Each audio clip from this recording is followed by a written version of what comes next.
जिसने एक मुसलमान एमपी को अनाप शनाप बका पार्लियामेंट में मेरे सामने भी खड़ा हुआ था। मैंने कहा बैठ ओवैसी ओवैसी ओवैसी ओवैसी। अरे मैं तो तुम्हारे लीडर से कहूंगा कि अब की बार वायनाड नहीं हैदराबाद से मुकाबला करो मेरा। आओ, मैं चैलेंज कर रहा हूं, आओ वायनाड क्यों आओ, हैदराबाद को आओ, दो हाथ हम आजमा लेंगे, पंजा आजमा लेंगे, आ जाओ।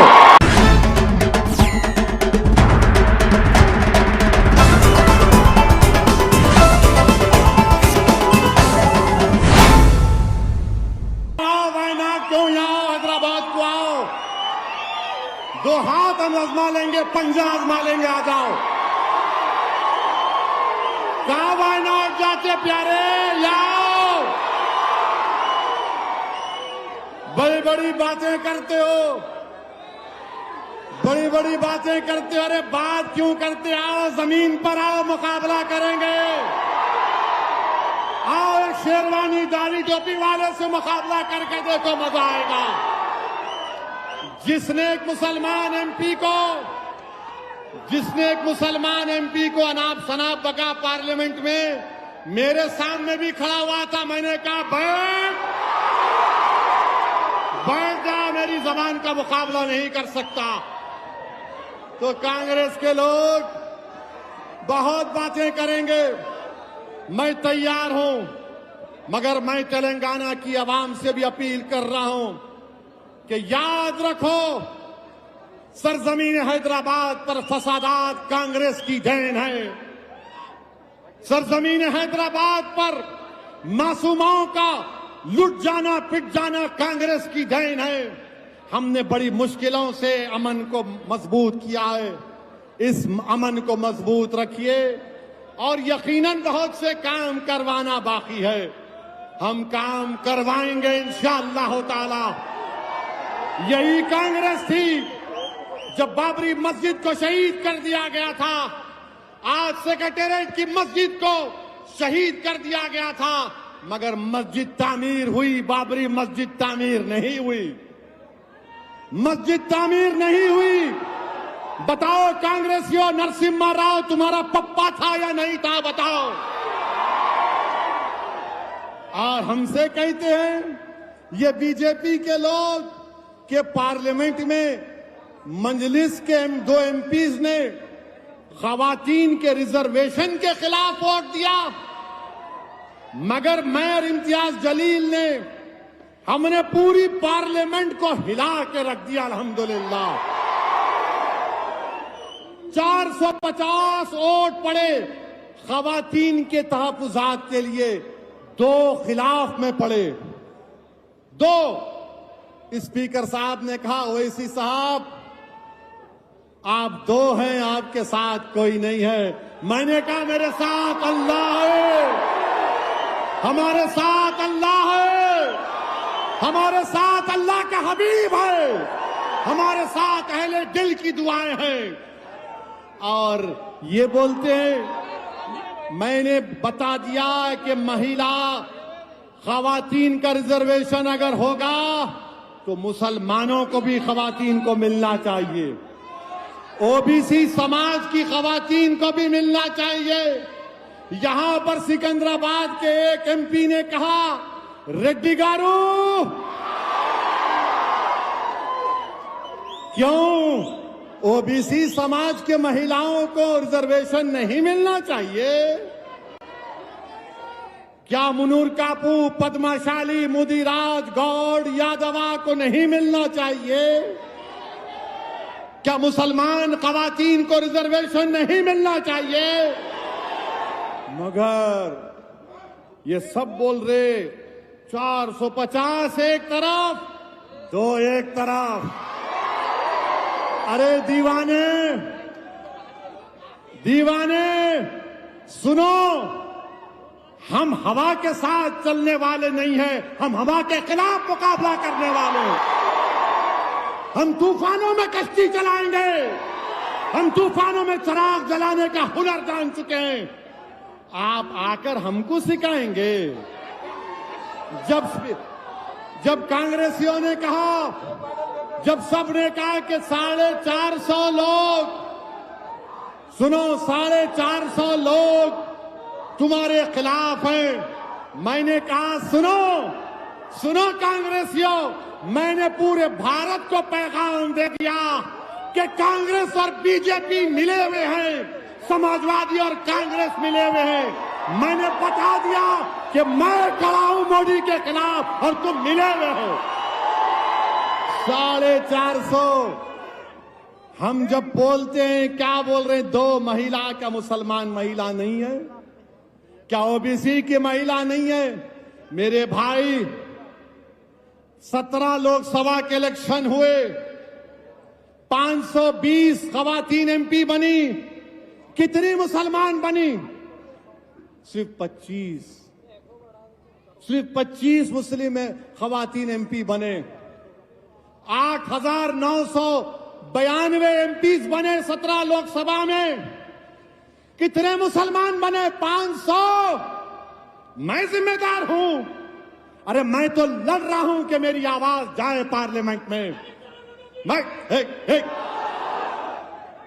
मैं तो लड़ रहा हूं कि हमारी नुमाइंदगी पार्लियामेंट में जाए, असेंबली में जाए। इसीलिए मजलिस से नफरत है। ये गरीबों और मजलूमों की ताकतवर बनाने की बात करता है। ये हमारे हां में हां नहीं मिलाता। ये हमारे सामने सर झुकाकर नहीं खड़ा होता। ये हमारे सामने झुकता नहीं। अरे मोदी हो या राहुल हो, मैं भी तुम्हारे बराबर हूं। मैं तुम्हारे से कमतर नहीं हूं, क्योंकि भारत का संविधान सबको बराबर के तौर पर देखता है। अरे 8,992 एमपी बन गए 17 लोकसभा के इलेक्शन में, और सिर्फ 520 मुसलमान। बताओ ये कौन सा इंसाफ है? जब मैं बोल रहा हूं वो सच है।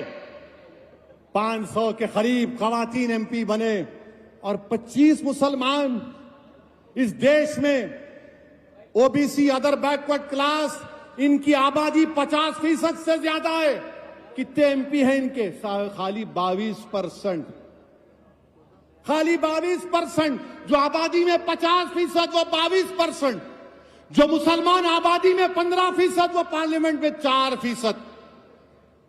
और इल्जाम किस पे लगता? आपके दूल्हे भाई पे लगता। अरे ये सच्चाई है, मानो। इसीलिए तो मजलिस अब्दुल वाहिद ओवैसी सालारे मिल्लत के तमाम मुरफ़क़ाओं के पैगाम को लेकर आगे बढ़ रही। मेरी आपसे गुजारिश है कि तेलंगाना को बचा कर रखिए, तेलंगाना को मजबूत रखिए। ये ताकतें जो नफरत फैलाना चाहती हैं, जो शहर में फसाद बर्पा करना चाहती हैं, इनको करीब आने मत दीजिए। तेलंगाना में जहां मजलिस का उम्मीदवार होगा, बेखौफ होकर मजलिस को वोट दीजिए। जहां मजलिस का उम्मीदवार नहीं होगा, वहां पर मामू का साथ दीजिए। और डरने और घबराने की जरूरत नहीं है। और जो लोग बोलते मजलिस क्या करी, अच्छा ये राजस्थान, मध्य प्रदेश, छत्तीसगढ़ में तुम्हारी गवर्नमेंट थी, कितना बजट है मुसलमानों का? बोलो बोलो राहुल गांधी, कितना बजट है? यहां 2200 करोड़ है, राजस्थान में 250 करोड़ है। आबादी एक ही है। जितने मुसलमान राजस्थान में उतने तेलंगाना में। वहां 2200 या वहां 250 या 2200 क्यों? क्योंकि यहां पर आप हैं, आप मुत्तहिद हैं, आप में सियासी शऊर है, आपकी जमात है, आपकी एक सियासी पहचान है। यहां पर शहीद की हुई मस्जिद को आपने बनाया, आपके इत्तेहाद से बनाया। क्या कांग्रेस ने बाबरी मस्जिद को बनाया? मेरे अजीज दोस्तों, बुजुर्गों, छत्तीसगढ़ में कांग्रेस की सरकार है। बताओ, अगर आज तेलंगाना में 80,000 से ज्यादा मुस्लिम बच्चे और बच्चियां 6th क्लास से 12th क्लास तक फ्री में पढ़ रही हैं, तो राजस्थान में कितने पढ़ रहे हैं? बताओ कितने पढ़ रहे हैं राजस्थान में? नहीं बताएंगे। नहीं, ओवैसी ऐसा है, इनसे सवाल करो कि तुमने मुसलमान का नाम नहीं लिया पार्लियामेंट में। ये कांग्रेसी ऐसे है, समाजवादी लालू की पार्टी, अरे तुम लफ्ज मुसलमान का नाम लेने से डरते पार्लियामेंट में। मैंने खड़े होकर कहा कि मुसलमान खवातीन को, ओबीसी खवातीन को रिजर्वेशन मिलना चाहिए। मेरे अजीज दोस्तों और बुजुर्गों, हम खवातीन के खिलाफ नहीं हैं। हम कैसे खवातीन के खिलाफ हो सकते हैं? हमारे रसूल सल्लल्लाहु अलैहि वसल्लम, जिसकी हम उनकी उम्मत हैं, आका ने फरमाया कि मां के पैरों के नीचे जन्नत है। आका ने फरमाया कि तुम में सबसे बेहतरीन वो है जो घर वालों से अच्छा है। हम कैसे अपनी खवातीन के खिलाफ हो सकते हैं? ये लोग नहीं, आप खवातीन के खिलाफ है। अरे तुम खवातीन के खिलाफ भी हो और मुसलमानों के भी खिलाफ हो। तुम ओबीसी के भी खिलाफ हो, तुम मुसलमानों के भी खिलाफ हो। तो नौजवानों, मेरी आपसे गुजारिश है कि असेंबली का इलेक्शन आ रहा है, जरा मेरे पैगाम को याद रखिए और जरा इसको रिकॉर्ड करके पूरा जरा फैला दो। और कैसा फैलाना इसको? असदुद्दीन ओवैसी का भड़काऊ भाषण दारुस्सलाम में, भड़काऊ भाषण, टन टनाटन। तो देखने वाला ओ हो, अब तो पकड़ेंगे, उन्हें भी सुन लेता। अरे इन्हें तो हमारे को ही बोल दिए। तो आपसे गुजारिश है, वोट भी डालो। पोलिंग के दिन आप गायब रहते, यहां पे बड़े चीखा मार रहे। सुबह सुबह निकलो, वोट डालो, दबा के वोट डालो, पोलिंग परसेंटेज को बढ़ाओ। और यहां पे मजलिस आपकी पार्टी है, इसको उम्मीदवार बनाती वो मत देखो आप। मैं भी कभी नहीं रहूंगा इस दुनिया में, मैं चले जाऊंगा, मगर तुमको अल्लाह उसके रसूल का वास्ता दे रहा हूं, तुम मजलिस को मजबूत करना, तुम मजलिस से वाबस्ता रहना। ये हमारी दौलत है, ये आपका है, ये आपकी दौलत है जो आपके आबा अजदाद ने, हमारे असलाफ ने खून पसीने से इसको जिंदा रखा। भारत की कोने कोने में चले जाओ, कोई सियासी आवाज गरीब और मजलूमों की नहीं है। सब यही बोलते कि काश हमारे पास मंजलिस होती, मगर मंजलिस यहां पर आई तो बड़ी कुर्बानियों का सफर करके आई है। तो मेरी आपसे गुजारिश है कि आप आने वाले असेंबली के इलेक्शन में मजलिस को मजबूत करिए। मजलिस के जितने भी कैंडिडेट रहेंगे वहां पर मजलिस के निशान पर बटन दबाइए, और जहां पर मजलिस नहीं है मामू का साथ दो। ये नहीं होने वाला है इन कांग्रेसियों से, याद रखो मेरी बात को आप। ये लफ्ज मुसलमान बोलने से डरते हैं। हां, एक मुसलमान का नाम हर जगह लेते,